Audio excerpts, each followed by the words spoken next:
ఒక రాష్ట్ర ఎన్నికల్లో గెలుపు ఓటుతో కాదు, ఓ ప్లేట్తో నిర్ణయమైతే పాలసీలు, ప్రాజెక్టులు, పెద్ద పెద్ద హామీలు అన్నీ పక్కకు వెళ్ళిపోయి ఇంటి వంటగదిలో ఉన్న కోరే రాజకీయ ఎజెండా అయితే పశ్చిమ బెంగాల్లో ఇప్పుడు అదే జరుగుతోంది.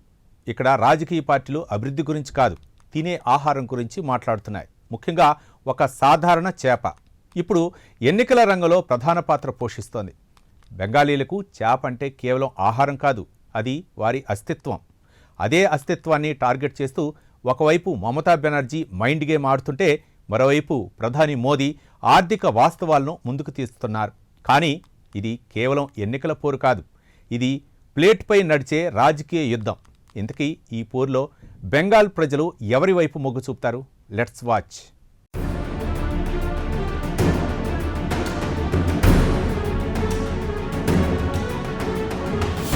పశ్చిమ బెంగాల్ అసెంబ్లీ ఎన్నికలు దగ్గర పడుతున్న కొద్దీ ప్రధాన పార్టీల మధ్య విమర్శల వేడి పెరుగుతోంది. అయితే ఈ విమర్శలు రాజకీయ చర్చల, పాలసీల నుండి ప్లేట్ల వరకు చేరుకున్నాయి.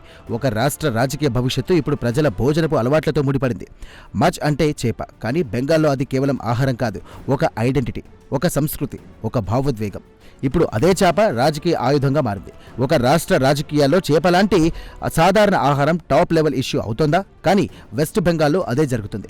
ఇదే ఇప్పుడు ఎన్నికల ప్రధాన అజెండాగా కూడా మారింది.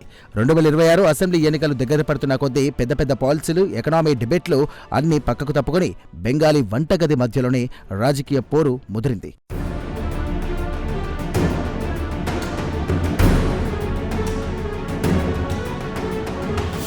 బెంగాల్లో చేప అంటే కేవలం ఆహారం కాదు, అది ఒక జీవన విధానం, ఒక భావోద్వేగం. అదే ఇప్పుడు ఓటు నిర్ణయించే ఆయుధంగా మారింది. ప్రధాన పార్టీలైన టీఎంసీ, బీజేపీల మధ్య ఇప్పుడు దీనిపైన విమర్శలు, ప్రతి విమర్శలు జరుగుతున్నాయి. ఒకవైపు ముఖ్యమంత్రి మమతా బెనర్జీ ఈ ఎన్నికలను లోకల్ సంస్కృతి వర్సెస్ బయటి ప్రభావంగా ఫ్రేమ్ చేస్తున్నారు. బీజేపీ అధికారంలోకి వస్తే మీ వంటగదిలోకి కూడా వచ్చేస్తుందంటూ విమర్శలు చేస్తున్నారు. మీరు ఏం తినాలో కూడా వాళ్లే నిర్ణయిస్తారని, ఇకపై మీరు చేపలు తినలేరంటూ మమతా బెనర్జీ ప్రచారం చేస్తున్నారు. పక్క రాష్ట్రాల్లో మాంసాహారంపై ఉన్న నియంత్రణలను ఉదాహరణగా చూపిస్తూ అదే మోడల్ బెంగాల్లో కూడా వస్తుందనే భయాన్ని ప్రజల్లో నాటుతున్నారు. మచ్ బాత్ అంటే చేప అన్నం. ఇక ఈ ఒక్క సెంటిమెంట్ను ఆమె రాజకీయ అస్త్రంగా మార్చేశారు.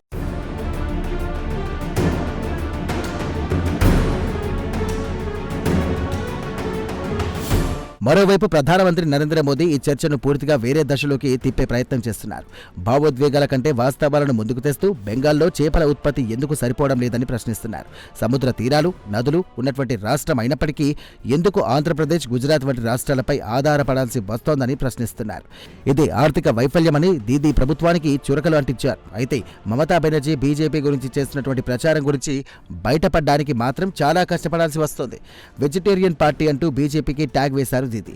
దీంతో ఆ ట్యాగ్ నుండి బయటపడేందుకు బీజేపీ నేతలు మార్కెట్లోకి వెళ్లి చేపటు కొనుగోలు చేయడం, అలాగే చేత్తో చేపల్ని పట్టుకుని ప్రచారం చేయడం, సామాన్య ప్రజలతో కలిసి ఫిష్ ఈటింగ్ ఈవెంట్స్లో పాల్గొనడం చేస్తున్నారు.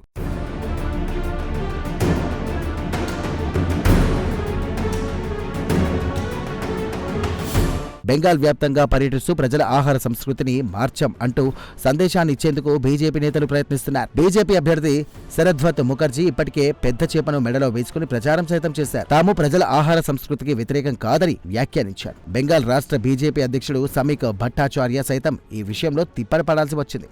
అయితే ఈ మొత్తం వ్యవహారాన్ని గమనిస్తే ఇది కేవలం సంస్కృతి, భావోద్వేగాల ఆటగా కనిపించినప్పటికీ లోపల ఒక పెద్ద ఆర్థిక సత్యం దాగి ఉంది. దేశంలో రెండో అతిపెద్ద చేపల ఉత్పత్తిదారు అయినటువంటి బెంగాల్ రాష్ట్రంలో మాత్రం డిమాండ్ను తీర్చలేకపోతుంది. ముఖ్యంగా హిల్సా చేప ధరలు మధ్యతరగతి ప్రజలకు అందనంత పెరిగాయి.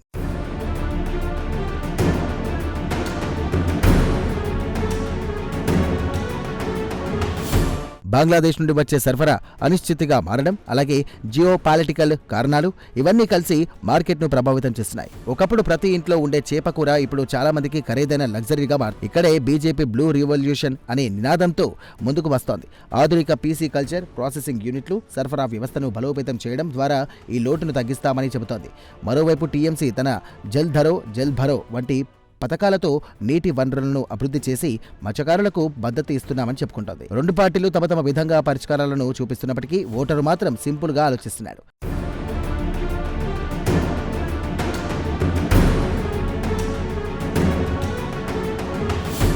ఓటర్కు గణాంకాలు అవసరం లేదు, పెద్ద పెద్ద ప్రాజెక్టులు అవసరం లేదు. తన ప్లేట్లో చేప అందుబాటులో ఉంటుందా లేదా అన్నదే ముఖ్యమైనటువంటి అంశం. పాలసీల కంటే ప్లేట్లే ముఖ్యం. అందుకే బెంగాల్లో మమతా బెనర్జీ చేసినటువంటి రాజకీయ గాలం చాలా స్ట్రాంగ్ గా పనిచేస్తోంది. ఇక బీజేపీ వేయాలనుకున్న అభివృద్ధి వలలో ఓటర్లను పడనివ్వకుండా మమత తన చేపల వలతోనే బీజేపీని ఇరకాటంలో నెట్టేసింది. జీడీఈ, ఇన్ఫ్రాస్ట్రక్చర్, అలాగే నేషనల్ సెక్యూరిటీ వంటి పెద్ద అంశాలను పక్కన పెట్టి ఒక సాధారణ ఆహారాన్ని ఎన్నికల ప్రచారానికి కేంద్ర బిందువుగా మార్చింది. ఇక ఇది రాజకీయ వ్యూహంలో ఒక క్లాసిక్ ఉదాహరణగా మారింది.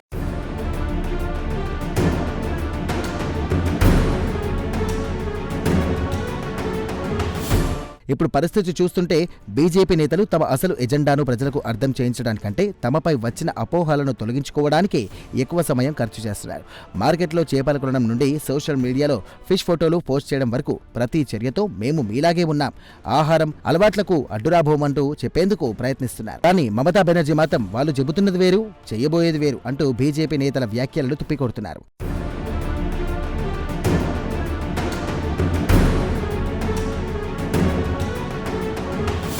మొత్తానికి ఈ ఎన్నికల్లో భాష, మతం తర్వాత ఇప్పుడు ఆహారపు ఐడెంటిటీ కూడా కీలకంగా మారింది. ఒకప్పుడు వంటగదిలోనే మాత్రమే ఉండే విషయం ఇప్పుడు రాజకీయ వేదికపైకి వచ్చింది. ఒక సాధారణ చేప ఇప్పుడు అధికారాన్ని నిర్ణయించే శక్తిగా మారింది.